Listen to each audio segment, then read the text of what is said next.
Hello everyone, I am your physics coach Abhijit Nath. Welcome back to my channel. In my channel, I discuss about various scientific phenomena in the field of physics in a simplified but detailed manner. In my last few videos, I discussed about how the planets revolving around the sun and why the planets are revolving around the sun. And we got to know about it. There is a gravitational field that exists between the sun and all these planets.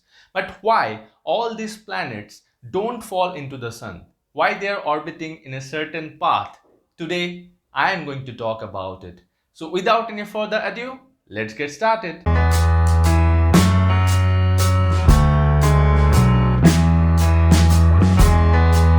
আজ থেকে প্রায় 400 বছর আগে sir Isaac Newton এই কোয়েশ্চেনটা নিয়ে প্রথমবার ভেবেছিলেন।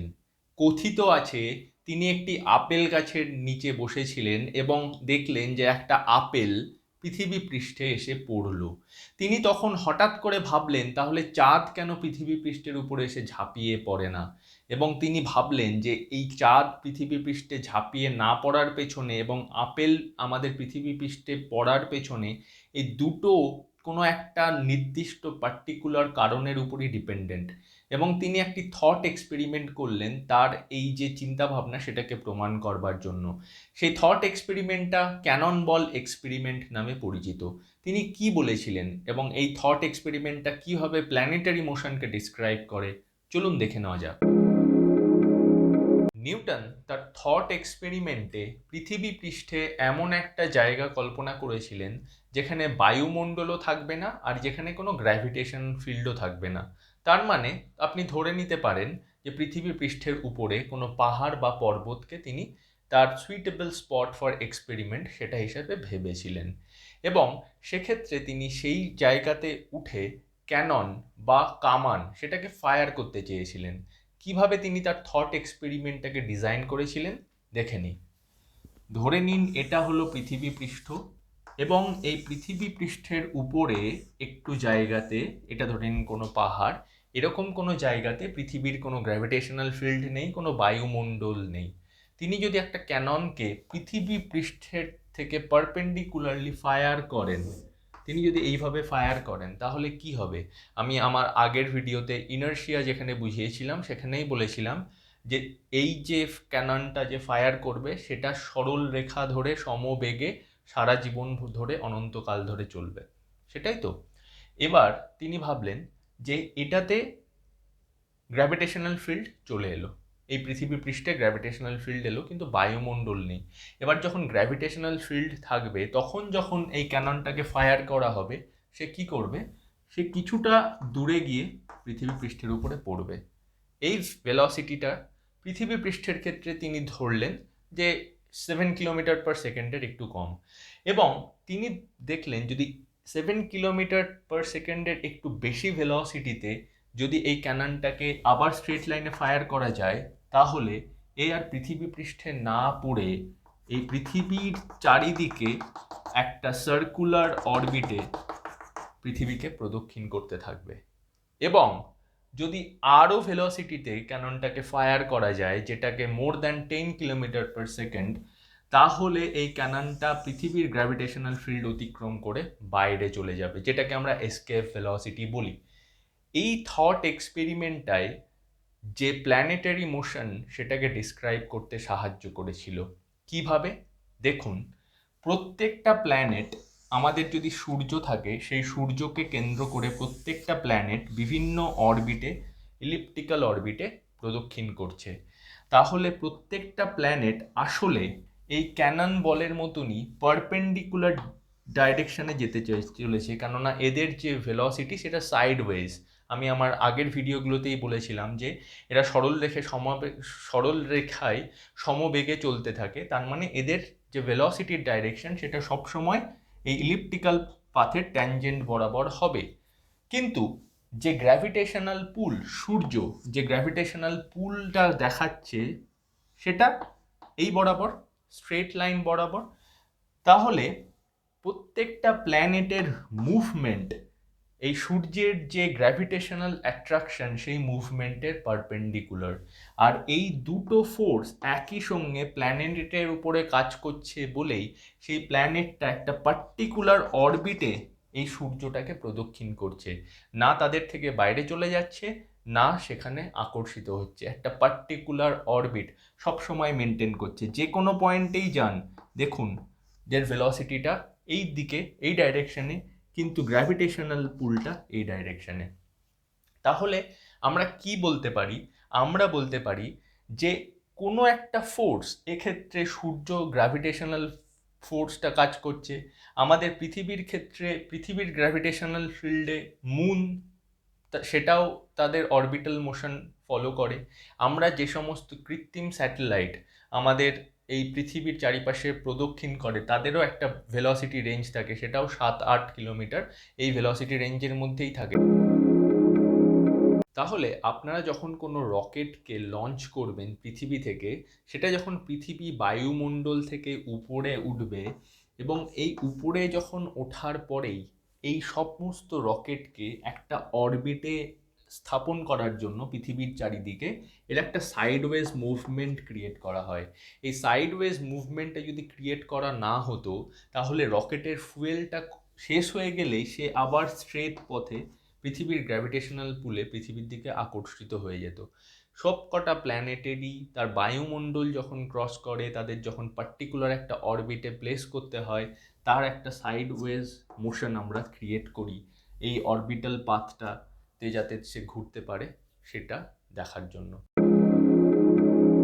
তেমনই প্রত্যেকটা প্ল্যানেটের ভেলোসিটির ডাইরেকশন এই ডাইরেকশানে এবং তাদের যে ফোর্স, গ্র্যাভিটেশনাল ফোর্স জি, সেই ডাইরেকশনটা সেই পারপেন্ডিকুলারে।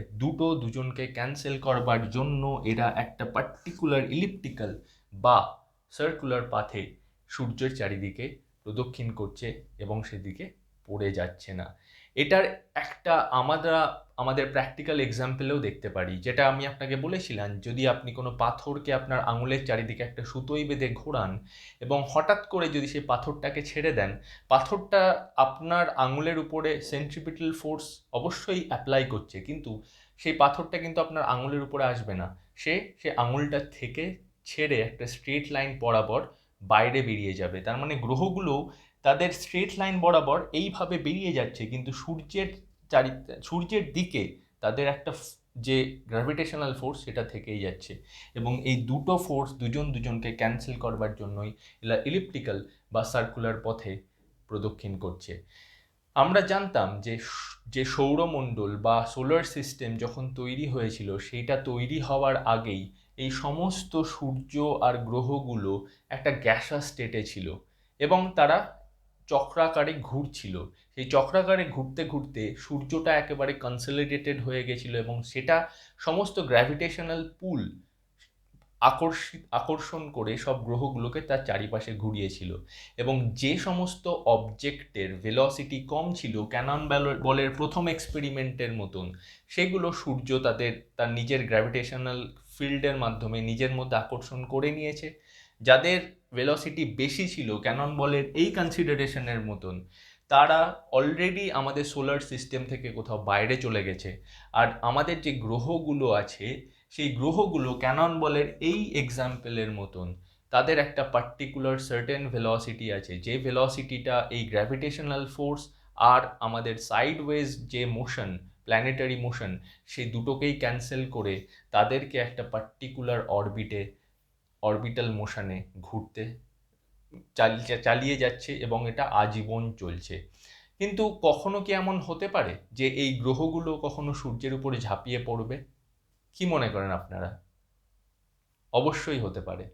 যদি কোনো গ্রহ তার এই চলার পথটা থেমে যায়, যদি কোনো গ্রহ ঘুরতে ঘুরতে হঠাৎ তাদের এই অরবিটাল মোশনটা বা সাইডওয়েজ ভেলোসিটিটা যদি বন্ধ হয়ে যায়, তাহলে সে সূর্যের দিকে আকর্ষিত হয়ে সূর্যের উপরে ঝাঁপিয়ে পড়বে। যেমনটা আপনি যদি আপনার চারিপাশে স্টোনটাকে ঘোরাতে ঘোরাতে হঠাৎ স্টোনটাকে থামিয়ে দেন, সে স্টোনটা আপনার হাতের উপরে এসে পড়বে। তাহলে এই প্ল্যানেটের যদি মোশনগুলো কখনো তার ভেলোসিটি জিরো হয়ে যায় বা কখনো সেটা থেমে যায়, সেক্ষেত্রে সে সূর্যের উপরে ঝাঁপিয়ে পড়ার প্রবাবিলিটি আছে, আদারওয়াইজ নেই। তাহলে প্রথম ক্ষেত্রে আমি দেখেছিলাম যে নিউটন ভেবেছিল কেন গাছ থেকে আপেলটা পড়লো এবং কেন চাঁদ পৃথিবীর উপর পড়ছে না, এরা দুজন দুজনের সঙ্গে কোরিলেটেড। কিভাবে নিউটন এরা কোরিলেট করলো? দেখুন, দুটো ক্ষেত্রেই আমাদের গ্র্যাভিটেশনাল অ্যাট্রাকশন ফোর্স কাজ করেছে, কিন্তু প্রথম ক্ষেত্রে গ্র্যাভিটেশনাল অ্যাট্রাকশন ফোর্স আপেলটাকে পৃথিবী সারফেসে নামিয়ে এলো। তার মানে আপেলটা প্রথমে রেস্টে ছিল বা কোনো স্থির অবস্থাতে ছিল, পৃথিবীর যে গ্র্যাভিটেশনাল ফোর্স তার মধ্যে একটা অ্যাক্সেলারেশন ক্রিয়েট করলো। তার মানে ফোর্স অ্যাক্সেলারেশন ক্রিয়েশনের কাজে দিল। আর প্ল্যানেটারি মোশনের ক্ষেত্রে কি হয়, যে পৃথিবীর যে আকর্ষণ বল, সেই আকর্ষণ বলে যখন চাঁদ ঘুরছে, চাঁদ প্রত্যেকটা মুহূর্তে তার ডাইরেকশন চেঞ্জ করছে। তার ডাইরেকশন এটা হওয়া উচিত ছিল, কিন্তু সে একটা ইলিপ্টিক্যাল পথে ঘুরছে, যেমন করে প্রত্যেকটা প্ল্যানেটও তার সূর্যের চারিদিকে ঘুরছে। তার মানে এক্ষেত্রে যে গ্র্যাভিটেশনাল ফোর্সটা কাজ করছে, সেই গ্র্যাভিটেশনাল ফোর্সটা এই প্ল্যানেটগুলোর ভেলোসিটি হয়তো চেঞ্জ করতে পারছে না, কিন্তু তাদের ডাইরেকশন অফ মুভমেন্ট সেটা চেঞ্জ করছে। তাহলে ফোর্স হয় কোনো পার্টিকেলের মধ্যে অ্যাক্সেলারেশন ক্রিয়েট করবে, বা কোনো পার্টিকেলের ক্ষেত্রে ডাইরেকশন অফ মোশন চেঞ্জ করবে। এই প্ল্যানেটারি মোশনের ক্ষেত্রে আমাদের গ্র্যাভিটেশনাল ফোর্স প্রত্যেকটা প্ল্যানেটের ডাইরেকশন অফ মোশনটাকে চেঞ্জ করে সবাইকে ইলিপ্টিক্যাল পথে ঘোরানোর চেষ্টা করে। প্ল্যানেটারি মোশনের আরেক রকমের এক্সপ্লেনেশন আইনস্টাইন তার জেনারেল থিওরি অফ রিলেটিভিটিতেও দিয়েছে, যেটা নিয়ে আমি আমার পরের ভিডিওগুলোতে কখনো আলোচনা করব। কিন্তু আজকে আমি প্ল্যানেটগুলো কেন একটা সার্টেন অরবিটে সূর্যের চারিদিকে প্রদক্ষিণ করে সেটা এই ভিডিওর মাধ্যমে দেখাতে চাইলাম। তাহলে আজকে আমি আমার ভিডিওতে দেখালাম যে কেন গ্রহগুলো সূর্যের উপরে ঝাঁপিয়ে পড়ে না। আশা করি আপনাদের আজকের এই ভিডিওটি ভালো লেগেছে। যদি আপনাদের এই ভিডিওটি ভালো লেগে থাকে, প্লিজ আমার ভিডিওটা লাইক করবেন, আমার চ্যানেলটাকে সাবস্ক্রাইব করবেন, কমেন্ট সেকশনে আপনাদের ভ্যালুয়েবল কমেন্ট জানিয়ে বলবেন যে আপনাদের কেমন লাগলো। আর আমি আপনাদের সবাইকে থ্যাঙ্কস বলতে চাই, কেননা আমার লাস্ট ভিডিওগুলোতে আপনারা প্রচণ্ড ভালোবাসা এবং প্রচণ্ড সাপোর্ট দেখিয়েছেন। এই ভালোবাসা আর সাপোর্টের জোরেই আমি ভিডিও বানানোর আরও প্রচেষ্টা করতে পারি। ধন্যবাদ আমার পাশে থাকার জন্য। নমস্কার, দেখা হচ্ছে পরের ভিডিওতে।